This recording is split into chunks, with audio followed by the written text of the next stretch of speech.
ఏపీలో ఎన్నికల సమయంలో చోటు చేసుకున్నటువంటి హింసాత్మక ఘటనల నేపథ్యంలోనే ప్రధానంగా 3 ప్రాంతాల్లో అల్లర్లు పెద్ద ఎత్తున చెలరేగాయి. అదిలో మాచర్ల, తాడిపత్రి, తిరుపతికి సంబంధించి అల్లర్లు జరిగినటువంటి నేపథ్యంలోనే అప్పుడు పెద్ద ఎత్తున రాజకీయంగా కూడా కొంత చర్చనీయాంశంగా మారింది. అయితే అది ఇంకా కూడా కంటిన్యూ అవుతుంది. కూటమి ప్రభుత్వం ఏర్పడిన తర్వాత ఎక్కడైతే మాచర్లలో అదేవిధంగా తాడిపత్రి, తిరుపతిలో జరిగినటువంటి ఘటనల నేపథ్యంలోనే దానికి సంబంధించినటువంటి పాత్రధారులు, సూత్రధారులపైన కేసులు నమోదు చేసేటువంటి పనిలో పోలీసులు బిజీగా ఉన్నారని చెప్పుకోవచ్చు. అంటే ప్రధానంగా తిరుపతిలో జరిగినటువంటి అంశానికి సంబంధించి పద్మావతి మహిళా యూనివర్సిటీ వద్ద ఈవీఎం స్ట్రాంగ్ రూమ్ ఏర్పాటు చేశారు. ఆ ప్రాంతంలో ఎన్నికల తర్వాత అంటే మే 13 పోలింగ్ జరిగింది.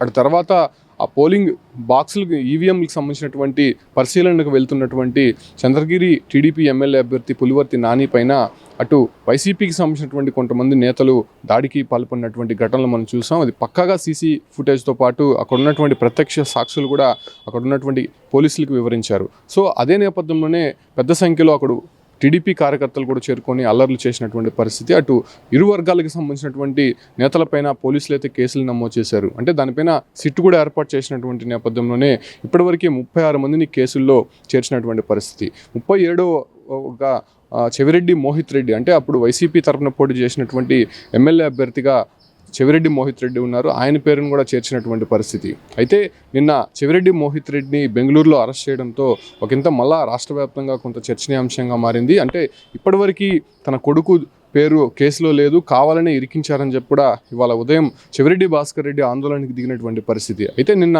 అర్ధరాత్రి సమయంలో ఏదైతే చెవిరెడ్డి మోహన్ రెడ్డి తన స్నేహితుడి వివాహానికి దుబాయ్ వెళ్తుండగా ఏదైతే బెంగళూరులోని కెంపగౌడ ఎయిర్పోర్ట్లో అక్కడ ఉన్నటువంటి ఎయిర్పోర్ట్ అధికారులే గుర్తించి అదుపులోకి తీసుకున్నారు. అంటే అతనిపైన లుక్అవుట్ నోటీస్ ఇచ్చినటువంటి నేపథ్యంలోనే అక్కడ అదుపులోకి తీసుకొని తిరుపతి పోలీసులకి సమాచారం ఇచ్చారు. అంటే ఇక్కడ నుంచి వెళ్ళినటువంటి పోలీసులు అతన్ని అదుపులోకి తీసుకొని తిరుపతికి తీసుకొని వచ్చారు. అయితే తిరుపతిలో ఎస్వి యూనివర్సిటీ పోలీస్ స్టేషన్లో 41A నోటీసులు ఇచ్చి అతని ఇంటికి పంపించినటువంటి పరిస్థితి. అంటే పోలీసులకి చెప్పకుండా ఇండియా దాటి వెళ్ళకూడదని చెప్పి కూడా ఇప్పటికే ఆదేశాలు జారీ చేసినటువంటి నేపథ్యంలోనే అటు చెవిరెడ్డి భాస్కర్ రెడ్డి కూడా తన కొడుకు అరెస్టు పైన ఇప్పటికే ఆందోళనకు దిగినటువంటి పరిస్థితి. ఇప్పటివరకు కేసులో లేనటువంటి చెవిరెడ్డి మోహిత్ రెడ్డిని ఎందుకు ఇరికించాల్సి వచ్చిందనే దానిపైన కూడా ఆయన ఆందోళన చేస్తున్నటువంటి పరిస్థితి. కాకపోతే పోలీసులు చెప్తున్నటువంటి విషయాలు చూస్తే అక్కడ దొరికినటువంటి సీసీ ఫుటేజ్ ఆధారంగా అంటే దాడి జరిగేటువంటి ఒక గంట ముందు చెవిరెడ్డి మోహిత్ రెడ్డి కారు ఒక సమీపంలోనే ఉంచి అక్కడ దాడి చేసేటువంటి భాను కిరణ్ రెడ్డి అనేటువంటి ఒక వ్యక్తిగా అదేవిధంగా గణపతి రెడ్డి అనేటువంటి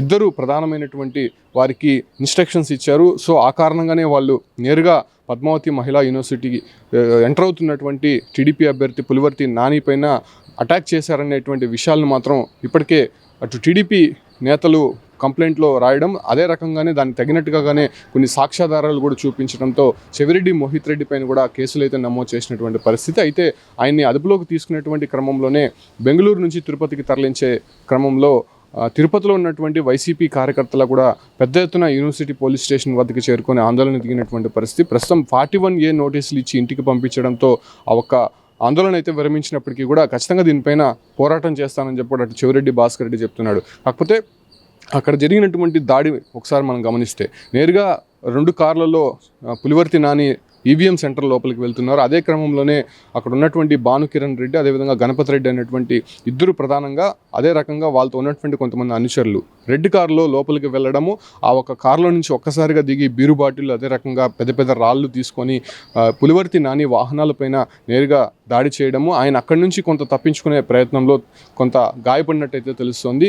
అయితే అటు తర్వాత అక్కడ నుంచి పరారైనటువంటి నేపథ్యంలోనే అక్కడికి పెద్ద సంఖ్యలో చేరుకున్నటువంటి టీడీపీ కార్యకర్తలు ఆ కారు పైన పూర్తిగా ధ్వంసం చేయడము, అసలు ఎవరు దాడి చేశారో తెలియనటువంటి పరిస్థితుల్లో కొంత ఆందోళన చేసినటువంటి పరిస్థితి. కాకపోతే అక్కడ ఉన్నటువంటి కొంతమందిని గుర్తించినటువంటి పోలీసులు వాళ్ళని అప్పుడే అదుపులోకి తీసుకున్నారు. కాకపోతే అప్పుడు టీడీపీ నేతలు కూడా కొంత ఆందోళన చేసినటువంటి నేపథ్యంలోనే అటు టీడీపీ నేతలపైన కూడా కేసులు నమోదు చేశారు. సో ఎన్నికల అయిపోయింది, కౌంటింగ్ పూర్తయింది. కూటమి ప్రభుత్వం ఏర్పడిన తర్వాత ఆ ఇన్వెస్టిగేషన్ ఏదైతే ఉందో దాన్ని ఇంకా కూడా వేగం పెంచారని చెప్పుకోవచ్చు. ముఖ్యంగా ఎవరైతే అక్కడికి వచ్చి దాడి చేశారో దాడికి వెనకున్నటువంటి వారిని కంప్లీట్గా అరెస్ట్ చేసేటువంటి పనిలో పోలీసులు బిజీగా ఉన్నారని చెప్పుకోవచ్చు. ఇప్పటికే దాదాపు 37 మంది పైన 307 కేసు పెట్టినటువంటి నేపథ్యంలో పలువురు ఇప్పటికే జైల్లో ఉన్నటువంటి పరిస్థితి. అయితే ఈ కేసు పైన ఎప్పుడైతే మోహిత్ రెడ్డి పైన కేసు నమోదు చేశారో అప్పటికే మోహిత్ రెడ్డి హైకోర్టును ఆశ్రయించారు. తనకి బెయిల్ ఇవ్వాలని చెప్పి కూడా కోరినటువంటి నేపథ్యంలోనే ఆ ఒక విచారణ రేపటికి వాయిదా పడింది. సోమవారం హైకోర్టులో విచారణ ఉన్నటువంటి నేపథ్యంలోనే ఇప్పటికే అరెస్ట్ చేయొద్దని చెప్పి హైకోర్టు ఇచ్చినటువంటి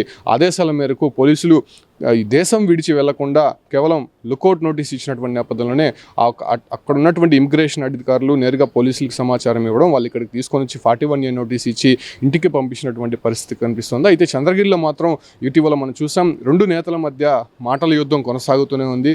ఒకరిపై ఒకరు దూషణలు చేసుకోవడం, అదేవిధంగా రాజకీయంగా కూడా కొంత చర్చనీయాంశంగా మారుతున్నటువంటి నేపథ్యంలోనే చంద్రగిరిలో ఏం జరగబోతుందో నిమిషానికి కొంత టెన్షన్ వాతావరణం అయితే కనిపిస్తుంది. అయితే ఇప్పటికే ఉన్నటువంటి వైసీపీకి సంబంధించినటువంటి కీలక నేతలంతా కూడా పరారీలో ఉన్నారని చెప్పుకోవచ్చు. ఎందుకంటే అప్పుడు టీడీపీ నేతలపైన దాడికి తెగబడిన వారు, అక్రమ కేసులు పెట్టించిన వారు, అదేవిధంగా ఆర్థికంగా కొంత ఇబ్బందులు పెట్టినటువంటి వారిని జాబితా తీసుకొని ఇప్పటికే వారిపైన సీరియస్ అయినటువంటి నేపథ్యంలోనే కొంత విచారణ చేసే విధంగా కూడా అటు పులివర్తి నాని ఎమ్మెల్యేగా ఉన్నారు కాబట్టి ఆ రకంగా అధికారులకు కూడా ఆదేశాలు ఇచ్చినటువంటి నేపథ్యంలోనే సో వాళ్ళంతా కూడా ప్రస్తుతం పరారైనటువంటి పరిస్థితి కనిపిస్తోంది. సో ప్రస్తుతం జరిగినటువంటి చంద్రగిరి సిచ్యువేషన్ నేపథ్యంలోనే ఈ ఒక రచ్చ ఎక్కడికి దారి తీస్తుందో చూడాల్సి ఉంది. అయితే రేపు బెయిల్ వస్తుందా లేకపోతే రాదా, నిరాకరిస్తుందా కోర్టు అనే విషయాలు బయటికి వస్తే తప్ప మోహిత్ రెడ్డిని పోలీసులు అరెస్ట్ చేస్తారా లేకపోతే మరి బెయిల్పై అతన్ని విడుదల చేస్తారనే విషయాలు మాత్రం ఇప్పటికే తెలియాల్సి ఉంది. కాకపోతే ఈ రచ్చ మాత్రం కొంత రాజకీయంగా ప్రకంపనలు రేపుతున్నటువంటి నేపథ్యంలోనే ఇరు నేతల మధ్య మాటల యుద్ధం మాత్రం